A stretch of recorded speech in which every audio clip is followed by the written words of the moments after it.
Hello everyone, ये question JEE advance 2024 का है। क्वेश्चन कह रहा है कि जो x है वो सेकेंड क्वाड्रेंट में है π/2 से पाई में, सच डैट कॉट एक्स का वैल्यू दिया हुआ है -5/√11। कह रहा है हम लोग को तब इसका जो है यहाँ पे यहाँ से लेके यहाँ तक का जो क्वांटिटी है उसका वैल्यू चाहिए। ठीक है, तो अगर गौर से हम लोग इसको देखें वापस से तो, और इसको हम लोग ओपन करें, ठीक है, मल्टीप्लाई करके ओपन करें तो हम लोग को यहाँ पे दिख रहा है मल्टीप्लाई करके आ रहा है sin11x/2 इंटू sin6x।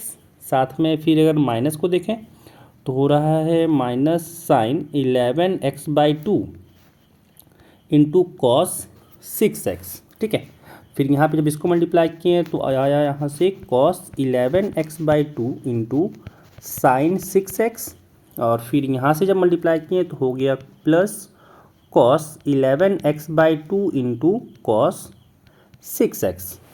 ठीक है, अब यहाँ पे अगर हम लोग गौर से देखें तो क्या दिखा कि भाई ये तो यहाँ पे दूसरे क्लास देखते हैं ये कि साइन ए साइन बी है, और इसमें अगर देखें तो यहाँ पे दिख रहा है कि ये कॉस ए कॉस बी है।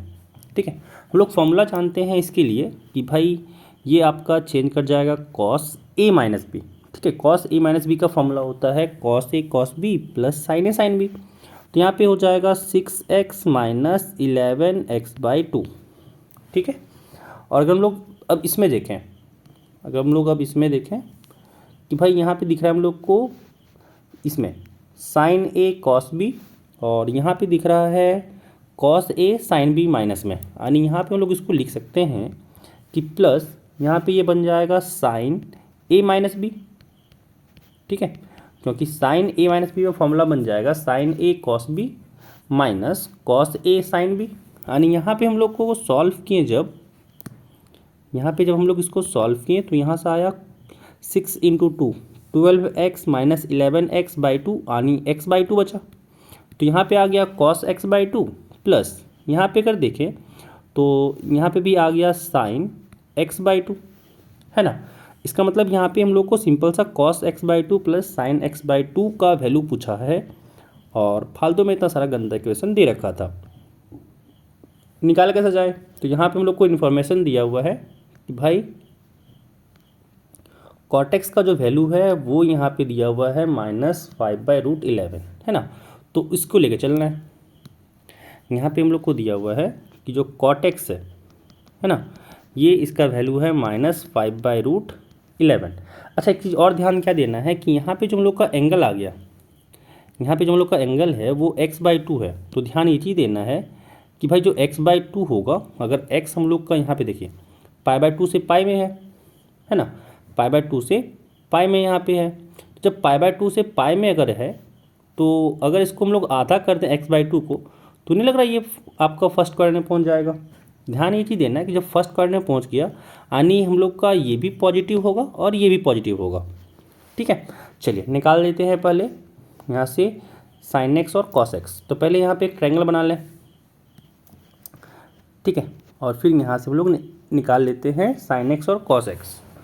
देखिए cot x -5/√11 है, तो फिलहाल के लिए माइनस को इग्नोर करते हैं और फॉर्मूले में लगाए तो यहाँ पे आ गया आपका √11 और यहाँ पे हो गया 5।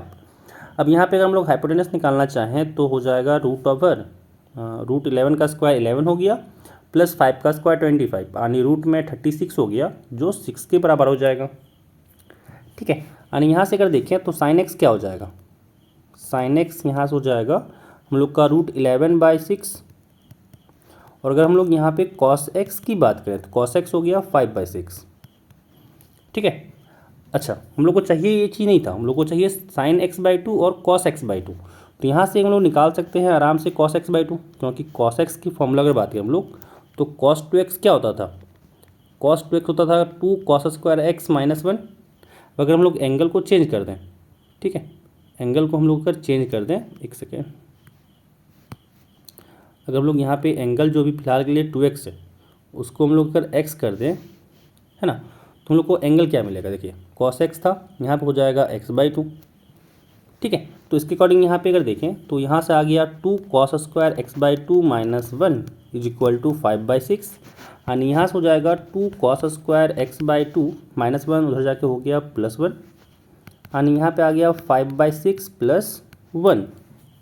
ठीक है, अब यहाँ पे अगर देखें तो क्या हो जाएगा, यहाँ से आ जाएगा 2 cos² x/2 is equal to 5/6 + 1 किए तो यहाँ पे 11/6 आ गया। ठीक है, ये 11/6 आ गया। अब यहाँ पे 2 से डिवाइड कर देंगे तो यहाँ से हो गया cos² x/2 is equal to 11/12। ठीक है, अब यहाँ से अगर हम लोग cos x/2 का वैल्यू निकालें तो यहाँ से हो जाएगा √11/√12 और √12 को हम लिख सकते हैं 2√3। ठीक है, तो यहाँ से cos x/2 आ गया √11/2√3। ठीक है, प्लस वाला क्यों नहीं है, क्योंकि हम लोग जानते हैं x/2 फर्स्ट क्वाड्रेंट में आएगा तो प्लस वाला ही आएगा आपका इसका वैल्यू। अब यहाँ से हम लोग निकालते हैं sin x/2। देखिए यहाँ पे sin x दिया हुआ है √11/6, sin x दिया हुआ है √11/6। ठीक है, अब sin x का फॉर्मूला लगा सकते हैं, ये होता है 2 sin x/2 इंटू, एक सेकेंड, इंटू